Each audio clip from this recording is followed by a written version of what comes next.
Kapapasok lamang po na mainit na balita, Senator Marcoleta nagbabala sa kapwa senador patungkol sa mga isyung nangyayari sa loob ng Senado.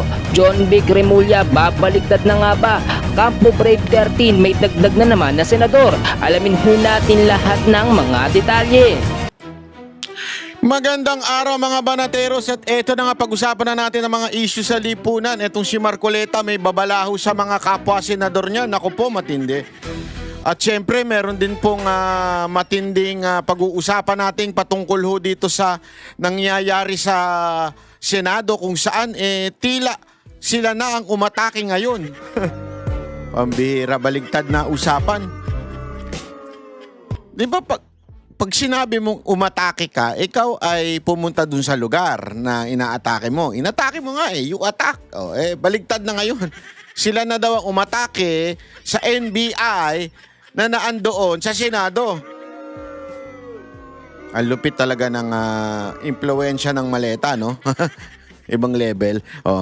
Eto pa, pag-usapan na natin itong nangyayaring di umanong kaso daw ng pagdarambong. Itong si Jinggoy talagang dinidiin na. Nako, malupit. Malupit na po itong sinasabing pandarambong. Ewan ko nga ba bakit ba nagkakaganire. Tapos ang isa pang malupit na pag-usapan natin yung salin. Nako, salin ni Marcos lumobo. Ayan. Pero syempre, yung mga hindot tahimik. Yung galit na galit sa pagtaas ng 1 milyon, 1 milyon nga ba yun? Ilang milyon lang yung tinaas kay BP Sara Duterte. Mamaya titingnan natin yan. Galit na sila, gusto na nilang impeach si BP Sara Duterte. Pero yung sobrang taas kay Marcos, walang nag-react. Kahit yung mga pingtae, yung mga dilawan na pingklawan, wala. Di ba? Ang lupit nito. Sige, pag-usapan natin yan. Tapos, ito pa. Matindi. Mamaya, marami tayong pag-uusapan ngayon. Malupit ang ating pag-uusapan ngayon. Kasi, isa pang mga nangyari ngayon ay itong presentasyon ni Director John Vic. Bakit Director John Vic? Siya na po ang bagong director ng script na to. Naiba na script Siya na po ang bagong scriptwriter, director nung nangyaring Senate siege. Yan ang ating pag-uusapan ngayon. Okay. Ang dami-dami natin pag-uusapan ngayon. Kaya alam mo, mag-like kayo, mag-share kayo para naman kayo ay patuloy na nakasubaybay dito sa atin. At patuloy kayo ma-inform sa mga nangyayari sa ating bayan. Unahin na natin kagad itong nangyayari ho sa Senado at babalaho din ni Marcoleta. Eto, naku, grabe ho itong banat ni Marcoleta. Panoorin natin, coming from a court which has no longer jurisdiction in this. Ayun. Yung sinasabi ng mga kasama ko, well, para sumulong ko na lang. Anyway, you can exhaust all remedies under the law. What remedies are you talking about? Kung ano ginawa nila kay dating Pangulong Duterte, yun din ang gagawin nila. Do you think makikita pa natin si Senator Bato pagkatapos nilang makuha? Kahit wala na, kaya sabi ko, hindi niya kailangan pumunta rito. Pero nagpunta siya. Nirisk niya yung buhay niya. Kaya na namin nakuha dahil sa kanya, wala nang iba. We owe it to himself alone and nobody else. Nobody else. Kung hindi siya pumunta, nobody will blame him. Well, buhay niya yun But ayan. Linawin na kagad natin ng facts. Ang talagang dahilan ng pagpunta ni Bato doon sa Senado ay to have a change of leadership. Okay? And why? Yan, kasi maraming kumukulay dyan Nagpunta si Bato para baguhin ang leadership ng Senado at mapunta sa Duterte block yung leadership ng Senado para daw ipatigil ang impeachment. Pero kita naman natin, Lunes na Lunes, unang kanilang araw ng talaga namang nag-convene kagad for an impeachment court ang Senado. So yung kanilang haka-hakang katangahan o yung kanilang mga pagdududa na iniiwasan lang yung impeachment ay hindi totoo. May nadinig po kayo doon sa mga minority o di kaya doon sa mga congressman na nagsasabing kaya nila pinalitan ng leadership sa Senado dahil hindi itutuloy ang impeachment. Meron kayo narinig sa kanilang nagsabing, ay sorry, mali pala kami. Wala, di ba? Dapat mag-sorry kayo mga senador na nagsasabi niyan. Yung tatlo yung bugok dyan eh. Yung iba, ano lang naman yun, mga tahimik lang yun. Hindi masyadong palaban yun, nagko-komento. Pero itong tatlong bugok, kilala nyo yung hindi pala. Tatlong bugok at saka dalawang walang bayag.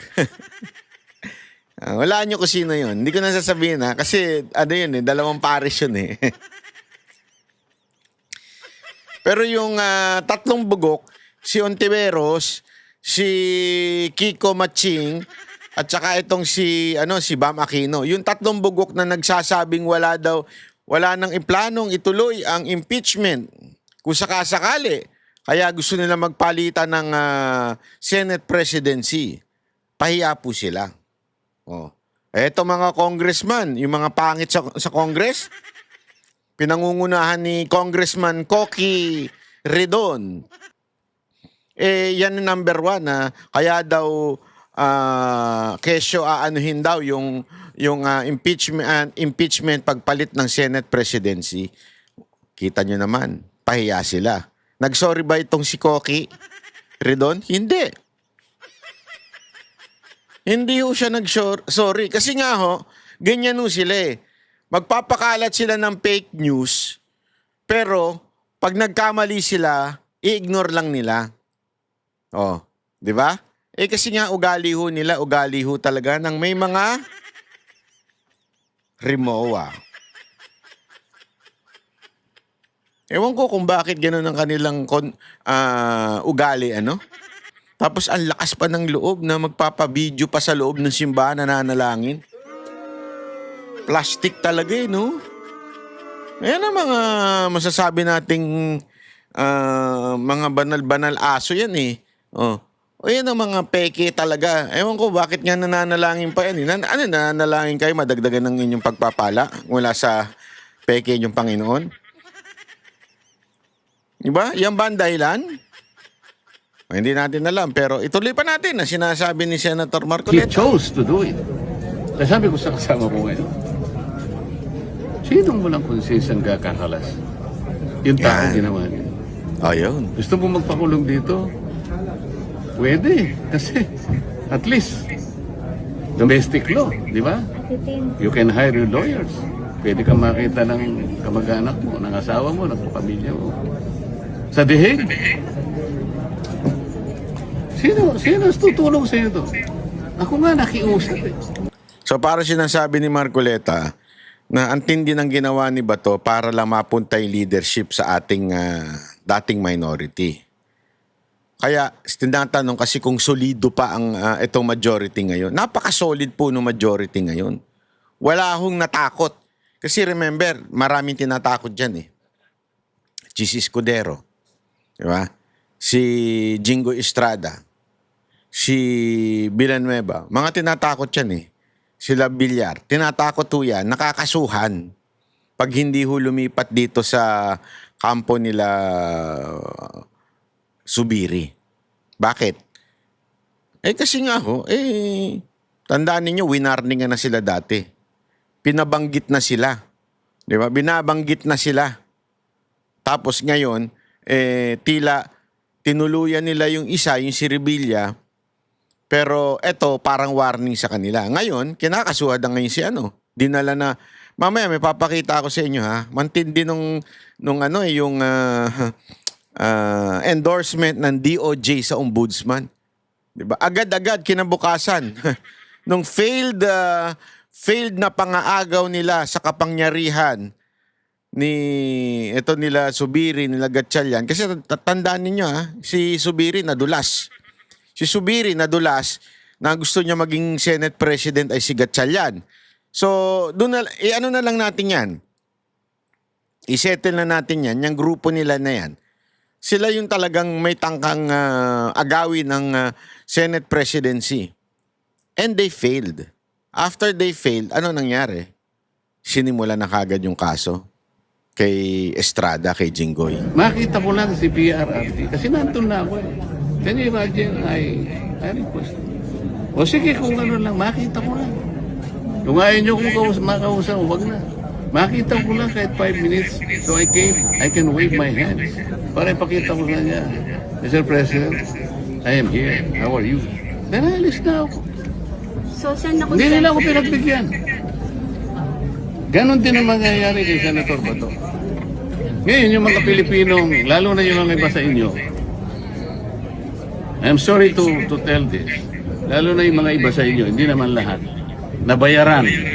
Kailangan Ayun. sabihin ko to. Akala nila yung warrant of arrest can be enforced. Wala na tayo membership sa ICC, nasa Rome Statute.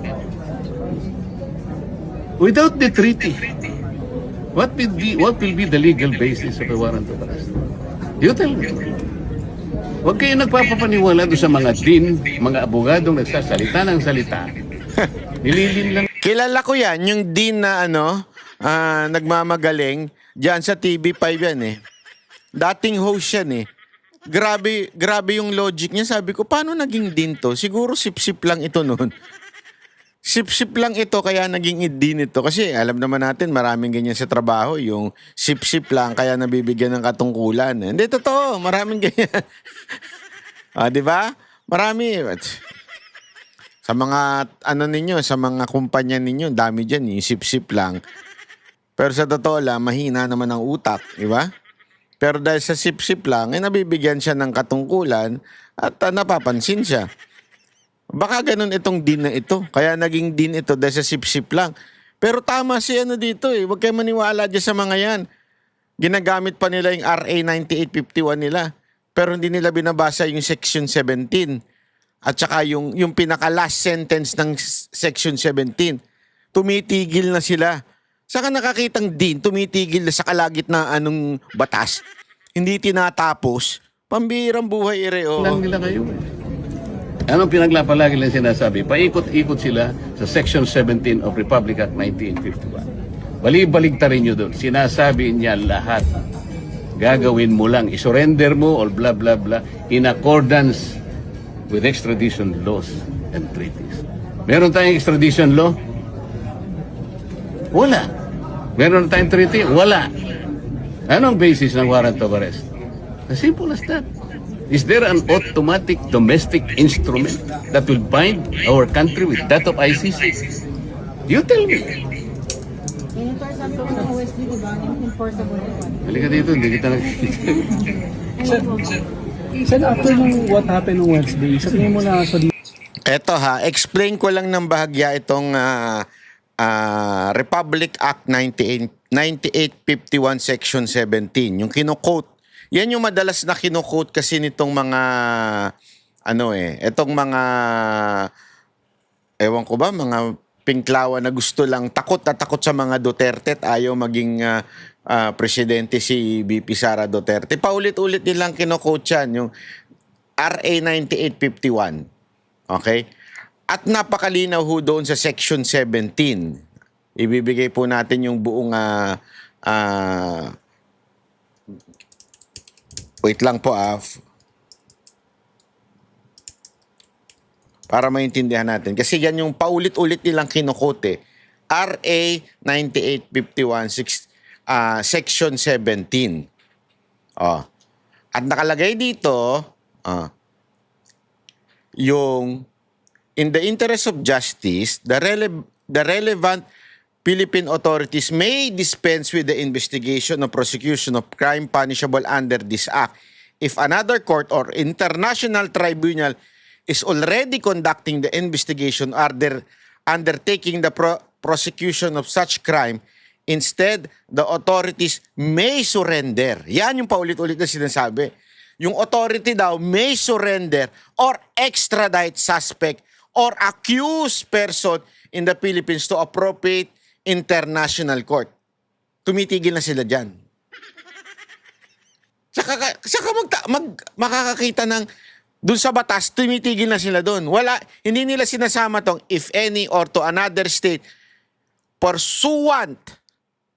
Ito yung pinaka-conclusion pursuant to the applicable extradition laws and treaties. Anong ibig sabihin yan? Yung pursuant to the applicable extradition laws and treaties. Ang ibig sabihin lang yan simple-simple. Kailangan sumang-ayon ito sa extradition laws and treaties. Pag hindi dapat sundin. Kasi nga, pursuant to the applicable extradition laws. Ang tanong, meron ba? Wala. Malinaw po, sinasabi nga ni Senator Marcoleta, wala. Kasi in every law, there should be an IRR. Implementing rules and regulation. Ano hong halimbawa nito? Alam nyo po ba na meron na tayong anti-dynasty law? Pero bakit di nasusunod? Kasi wala pa pong IRR yan. Wala pang implementing rules and regulation. Kung papaano, hindi porket batas na yan, yun na yun. Kailangan may susundin. Napaka-importante ho dito, yung pursuant to the applicable extradition laws and treaties. Wala pa nga po Pangalawa, wala po tayong treaty sa ICC. ICC is not a country. Ang treaties is only for countries. Kung meron tayong treaty doon sa particular na bansa na yon, pwede pa as long as there is an applicable extradition laws. Ang problema nga, wala. So basa sila basa ng Republic Act na 9851 na Section 17 pero putol. Hindi ho nila sinusunod hanggang dulo. At yun yung mga hilig na mga expert kuno na mga din. Pansinin ninyo, pag walang nagtatanong na media tungkol doon sa pursuant to the applicable extradition laws and treaties. Wala. Hindi ko nga maintindihan bakit Sinubukan ko kasing hanapin Bakit tinitingnan ko kung ano yung argument. Bakit ba hindi tayo magkasundo?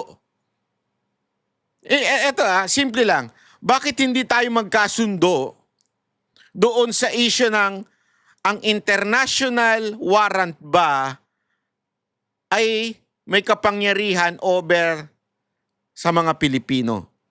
Ang sinasabi nitong mga Duterte haters, meron. Ang sinasabi naman ngayon ng side nito nila Marcoleta, nila Jimmy Bondoc, wala. Hindi pwede. Walang kapangyarihan. Bakit di magkasundo? Alam niyo kung bakit? Simple lang. Iba yung binabasa nilang batas, iba yung binabasa nito. Kumpleto yung sa kabila. Dito sa kabila, wala, kulang. Talagang hindi magkakasundo. Magkaiba ng batas Pag ang batas hindi kumpleto, magkaiba yan. Hindi pwedeng kukuha ka lang ng kapiraso doon sa batas, tapos wala na. Napakaganda ho ng paliwanag dito ni Atty. Torion na ating pong ma-interview bukas. Dahil napakaganda ng kanyang paliwanag dito na importante yung due process, dadaan sa tamang proseso.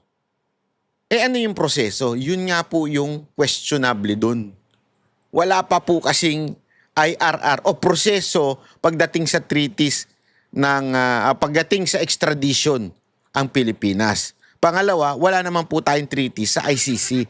Dahil ang ICC hindi bansa. Ganun kasimple po itong batas na to. Hindi ko maintindihan. Siyempre, pagka talagang Duterte haters ka na, pag talagang galit ka na, at especially yung iba namang media, bayad ka na, hindi mo na, i-ignore mo na yung mga bagay na to. Ipagpipilitan mo na yung paulit-ulit nilang sinasabing, may warrant na, fugitive na si Bato, may warrant na. Walang ganun. Kalokohan po yung sinasabi na yan. Pero at the same time, wala tayong magawa. Bakit? Sila ang batas Ganyan ang ginawa nila kay Pangulong Duterte. Kaya nga, I know yung frustration nitong mga abogado kasi humihingi sila ng tulong sa SC, sa Supreme Court. Kasi yun ang final arbiter nito dapat. Kaya lang medyo ang tagal gumalaw ng Supreme Court. I don't know if matagal lang talagang dumalaw ang Supreme Court dahil may pressure sila from the palace. I really don't know. Pero ako, I'm not part of the kasi ito mga to lawyer to, so hindi sila makapag reklamo o makapagsalita. Ako naman nakikiusap ako sa Supreme Court. Sana once and for all tuldukan na natin to. Tuldukan na po natin kasi alam niyo kung bakit. Tama yung sinasabi ni Jimmy Bondoc. Masamang precedents to kung sakasakali. Pag nagkapalitan ng gobyerno, gamitin kaya ng kalaban, eto, alimbawa lang, si VP Sara Duterte na. Tapos mag-demand, siya naman ngayon nakakausap sa ICC, ikulong natin ito mga to ha. Huwag na natin padaanin sa korte sa Pilipinas. Hindi eh. Di ba? Paano kung pinayagan natin? O di, ang mangyayari niyan, dapat din payagan na rin natin yung ganun. Kaya nga sinasabi dito, there should be a due process. Ano yung due process na yun? Lahat po ng kaso sa'yo, lahat ng ibibintang sa'yo, lahat ng akusasyon sa'yo, whether mamamatay tao ka, unless you are caught in the act, talagang kailangan ka ng hulihin. Pero kung meron ka mang kakasuhan sa'yo, na sino man may bibintang sa'yo, karapatan mo ang dumaan sa tamang proseso. Pag hindi ka tumaan sa tamang proseso, anong tawag doon? Martial law. Wala na. Kung sino ano yung sabihin ng presidente. Kaya nga 'di ba marami nagsasabi na parang silent martial law itong nanggaganap. Kasi nga parang iba-bypass na lang ng executive branch ang judiciary. Hindi, bahala na kami magdesisyon kung sino yung huliin namin. Tapos kung mag-TRO, ang problema, kahit mag-TRO pa yan, kung nadala na si Bato doon, wala na, finish na. Parang yun nangyari kay Pangulong Duterte. Wala na. Kahit maglabas pa ng TRO Supreme Court, wala na. 'Di ba? Nandun na yun eh. Wala na tayong power doon. Kaya nga dito, dapat sana, we are hoping that the Supreme Court will soon resolve this problem. Solidify lalo yung Na-solidify yung samahan ng after 13. nung At what happened nakonsensya ba si Senator Miken? I don't know. Sinabi ko lang yun because yun ang totoo eh. Sabi ko nga, ito lamang ang takeover na walang blessing sa Malacanang. Lahat ng takeover may blessing. Pero ito, hindi nila alam to. Ang tao nagbuwis ng buhay. Yun ang importante. Buhay niya yun. So, Paano mo i-disregard yun? kaya ba Kaya mas masahol pa kay Judas. Yon. Yung maghuhudas sa amin. Yon. Tingnan mo ang linaw. Ito, di ko alam kung bakit may mga tangap talagang media. Tingnan mo yung tanong dito ha. Mas masahol pa yung Judas sa maghuhudas sa amin. Sino ba si Judas? Kilala natin kung bakit ginagamit siyang Judas eh. Sa Amerika, di ko nga alam kung ginagamit yan eh. Betrayal kasi sa Amerika. Who would betray us? Dito Judas kasi nga si Judas Iscariot. Sino ba ang hinudas niya? Hinudas niya ba yung nasa labas? Hindi. Ang hinudas niya yung mga kaibigan niyang yung 12 disciples at saka siyempre ang ating Panginoong Yesus. Yun ang hinudas niya. Ibig sabihin ng pagiging Judas, traitor within the group. So sinasabi niya dito, mas Judas pa yung maghudas sa kanila. Di ba? Tingnan mo yung tanong ha. So, nakonsensya si Senator Mix kaya Wala akong sinasabi. Wala. Si Mix daw.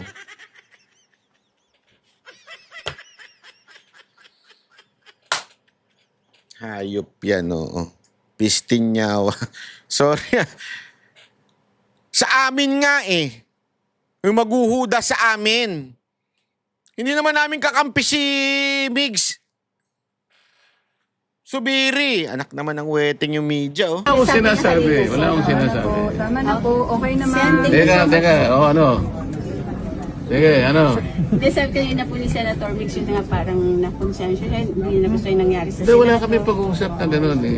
Huwag na kayo magbanggit ng kung sino. Sinabi ko lang yun sa grupo namin. Grupo nga namin eh. Yun yung magta-tridor yung nasa grupo namin. Tapos sasabihin si Migs. Inom yan. Nakakarindi. Hindi namin kagrupo si Senator Nix, okay? Sir, sorry, yung nangyari po nung Wednesday, nandito din kayo, sir, di ba? Nung nagtutukan. Oo, kaya lang, nakaupo ako ron. Nag-iisip, bakit kaya nangyari? Nalulungkot ako. Sabi ko, bakit kaya nangyari sa bansa namin ito? Pagkatapos, sari-sari, kami raw ang nag-instigate. Kayo ba na... Sino ba ang... Gaano kayaman ang imagination ng isang tao na kami gagawa, no? Nagkukukos kami, in-extend namin ang kukos dahil ang sabi nila darating, tumawag ang House of Representatives. Totoo naman na diniliber nila, sinabit nila yung articles of impeachment. So habang nagbi-briefing kami, hindi pa kami gaano nakakalahati. Bigla nga ngayon, may putukan na ganito. Diyos ko ka ako. Natakot din kayo. Hindi ako natakot, nalungkot ako para sa aking bansa. Kailangan bang mangyari? Why? Sir, was the Senate really under attack during that time? What do you think? Kailangan pang nandun yung mga elemento na yon? At sasabihin pa, meron daw, ano na, may kinukuhang susi daw yung ganito. Kung mayroong problema, bakit hindi ang National Police ang tawagin? Bakit ang BI? Unang-una, anong ginagawa ni Trillanes? Bakit siya magsaset? Palagay mo may warrant of arrest. Palagay mo lang. Why is Trillanes the one serving the warrant of arrest? Did you ever ask him? Wala na. Nanonood ako sa inyo. Wala man lang nagtanong sa inyo eh. Gusto ko talaga to, no? Gusto ko talaga ang mga hirit dito ni ano, no? Ni Marcoleta. Nanonood ako sa inyo, wala naman nagsabi sa inyo eh. Lupit mo talaga, sir. Iba ka, sir. Sir, ano ba bang authority niyo? Bakit kayo po yung nagsaserve? Did you ever ask him? Wala. Tinanong naman, sir. Oh, ano sagot niya? Sagot niya, nandito daw siya kasi in answer to, ano daw po yun, sabi, sinalings daw kasi ni Senator Bato. Pag sinabi ni Senator Bato na kumain siya ng tayo, kakain siya ng tayo? Thank you.